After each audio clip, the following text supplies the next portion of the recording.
नमस्कार, आपका स्वागत है हमारी YouTube चैनल ज्ञान विज्ञान विद एमके में। जैसे आप जानते हैं हम पढ़ रहे हैं त्रिभुज के बारे में, ट्रायंगल के बारे में। तो आज हम पढ़ रहे हैं प्रमेय। कौन सी प्रमेय है? इसे कहते हैं SAS, साइड एंगल साइड। क्या कहती है प्रमेय? देखिए, यदि एक त्रिभुज का एक कोण दूसरे त्रिभुज के एक कोण के बराबर हो तथा इन कोणों के अंतर्गत बनने वाली भुजाएं समानुपाती हों तो दोनों त्रिभुज क्या होते हैं? समरूप होते हैं। दोबारा देखिए, ये कहता है साइड एंगल साइड। इसमें दो भुजाएं, एक एंगल है, ठीक है। दो भुजाओं से एक एंगल बना है। तो आगे क्या कहता है? यदि एक त्रिभुज का एक कोण दूसरे त्रिभुज के एक कोण के बराबर हो, दो त्रिभुज को हमें समरूप बताना है, तो एक कोण त्रिभुज का एक कोण दूसरे त्रिभुज के एक कोण के बराबर हो तथा इन कोणों के अंतर्गत बनने वाली भुजाएं समानुपाती हों तो दोनों त्रिभुज क्या होते हैं? समानुपाती होते हैं। इसको हम देखते हैं, दो त्रिभुज हम बनाते हैं। अब दो त्रिभुज लेते हैं। एक त्रिभुज मैंने लिया, ये एक ट्रायंगल लिया, ठीक है। एक ट्रायंगल मैंने ये लिया, दो त्रिभुज मैंने यहां पर लिया, ठीक है। ये त्रिभुज क्या है? ये त्रिभुज है एक्स, वाई और जेड। दूसरा त्रिभुज क्या है? ए, बी और सी।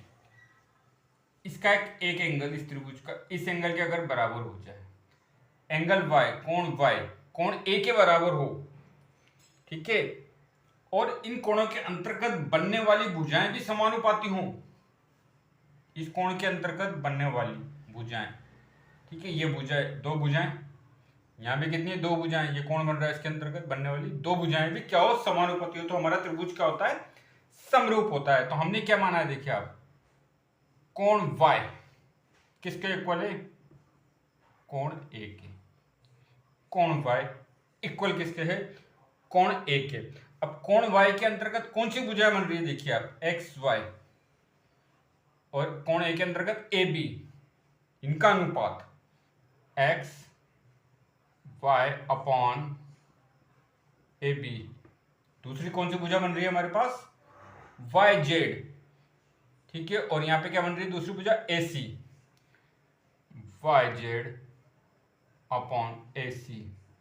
अगर एक कोण तो बराबर है और दो भुजाएं क्या? समानुपाती है। एक कोण बराबर हो गया, एक कोण बराबर, दो भुजाएं क्या? अगर समान अनुपात में है तो ये हमारा त्रिभुज क्या होगा? ये हमारा त्रिभुज होगा, समरूप होगा। इसे सिद्ध हुआ कि इसे हम SS कसौटी से हम बता सकते हैं, साइड एंगल साइड से भुजा कोण भुजा की जो कसौटी है उससे हम बता सकते हैं। यदि दो त्रिभुज में एक कोण बराबर हो तो उनके अंतर्गत कोण के अंतर्गत बनने वाली भुजाएं अगर समानुपात में हो तो वो त्रिभुज क्या होते हैं? वो त्रिभुज समरूप होते हैं। तो इसके बारे में और आगे हम चर्चा करेंगे। आपका बहुत बहुत धन्यवाद। Thank you.